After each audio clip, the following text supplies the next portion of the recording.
I was going to demonstrate using black UV Nymph or fine tinsel on a spool basically. I've used it for shellbacks and other, which I'll go on to, fly patterns. I was going to do the black UV, but I will hold my hands up, I did forget it. So we're going to try the black with a peacock shine to it. Again, it's another buzzer pattern. We are going to leave out the breather's top and bottom. We're going to rib it with... Oh, let me get it out.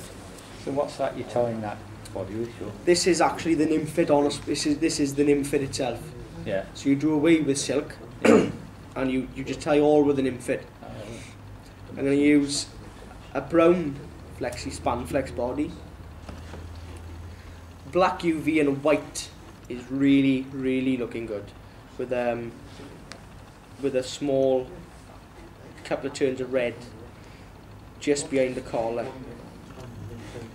With this, touch and turns as you come up, keeps your body nice and thin, and you get this glow off the body.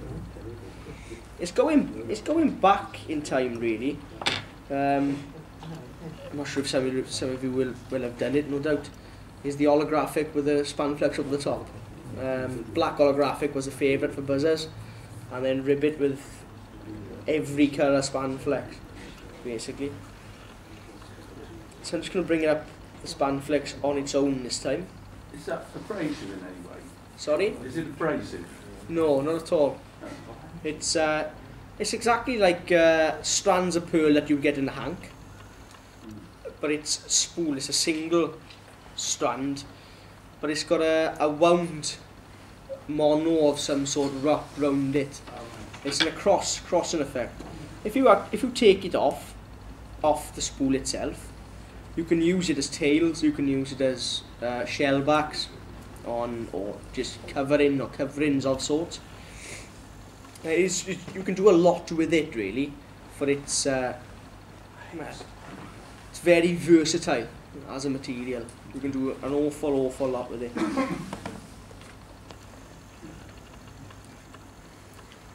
So again, I'm just going to turn it over to catch these cheeks in.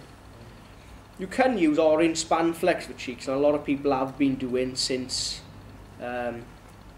somebody tied basically a bare hook of a buzzer with they tied the span flex on the back end and brought it all the way up, used it to tie the head of the fly, and orange span flex seems to be the new buzzer cheek.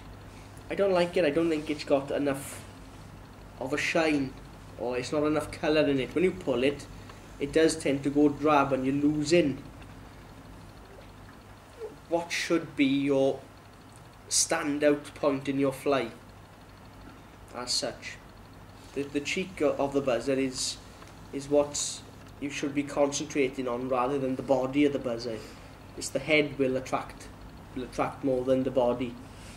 You can put holographics into the butt section.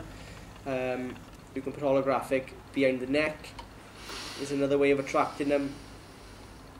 But the biggest attraction point in any buzzer has always been the cheeks. So it's a fairly straightforward, simple fly.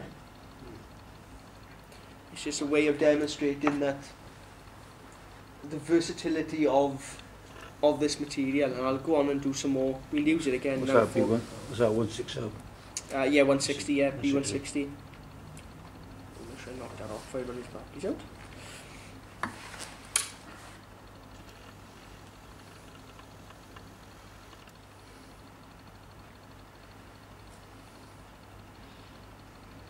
The black UV is for buzzers has got to be one of the better colours. This is more of an olive tone with a peacock, although it's supposedly a brown.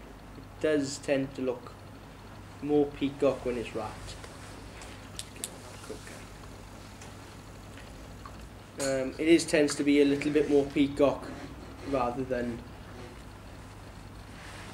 rather than the black that it's.